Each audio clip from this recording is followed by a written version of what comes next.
Assalamualaikum dan salam Mafakat Johor. Bersama saya Arif Ani dalam edisi Buletin Selatan 3 November 2014.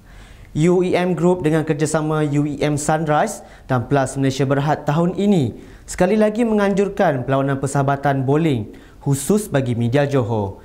Penganjuran aktiviti berkenaan antara lain bertujuan mengeratkan lagi hubungan baik antara syarikat korporat itu bersama pengamal media selain sebagai tanda penghargaan pihak UEM kepada media Johor. Aktiviti yang telah dijalankan sejak 2010 itu telah berlangsung di Diamond Ball Johor Jaya baru-baru ini. Ia menyaksikan seramai 18 kumpulan dari media Johor terdiri daripada 54 peserta yang bersaing dalam suasana meriah bagi merebut hadiah keseluruhan sebanyak RM12,000. TV Selatan berjaya meraih juara bagi perlawanan persahabatan bowling 2014 kali ini yang membawa pulang hadiah berupa wang tunai sebanyak RM3,000. Manakala tempat kedua dan ketiga telah dimenangi oleh RTM dan Best FM yang masing-masing membawa pulang wang tunai sebanyak RM2,500 dan RM2,000. TV Selatan turut memenangi kategori pemain wanita terbaik dengan membawa wang tunai sebanyak RM500. Pasukan Polis Marin Wilayah 2 menahan persembilan warga Indonesia dipercayai cuba merompak sebuah kapal dalam Ops Pensura 2014 di perairan Teluk Ramunia, Kota Tinggi 3 hari lepas. Komandannya SAP Paul Ku Kon Chiang berkata, kesemua mereka ditahan ketika berada pada kedudukan 2.5 batu nautika di perairan terbabit pada 7.30 malam. Menurutnya, 5 daripada lelaki itu ditahan di atas sebuah bot gentian, manakala 4 yang lain ditahan di atas kapal OST Marine. 4 kru kapal OST Marine turut ditahan untuk siasatan lanjut. Turut dirampas 10 bilah parang, 10 topeng muka, galah panjang, telefon satelit serta alat GPS mudah alih. Kesemua yang ditahan disiasat di bawah Seksyen 393 Kanun Keseksaan, Seksyen 6-1 Akta Barang Kakisan, Letupan Senjata Bahaya 1958 dan Akta Imigresen 1959, Pindaan 2002.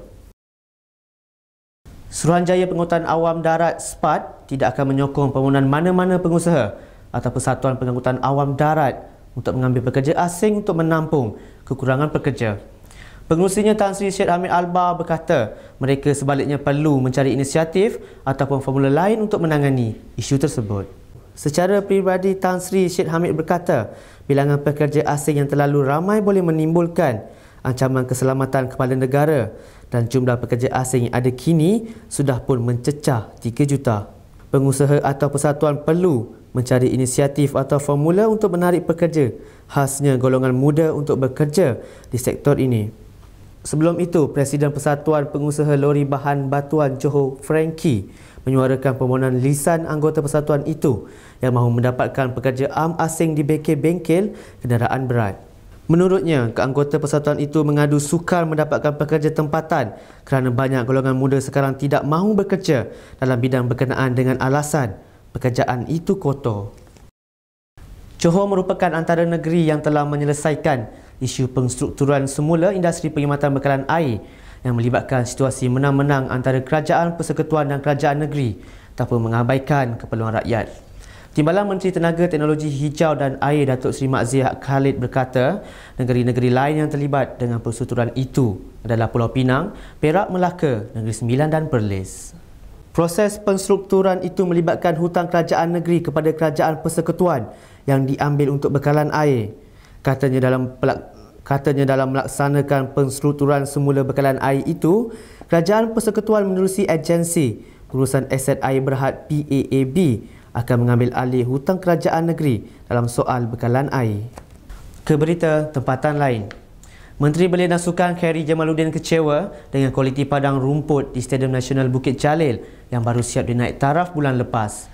Proses baik pulih keseluruhan stadium berkenaan bermula Oktober tahun lepas dengan anggaran kos RM1.5 juta.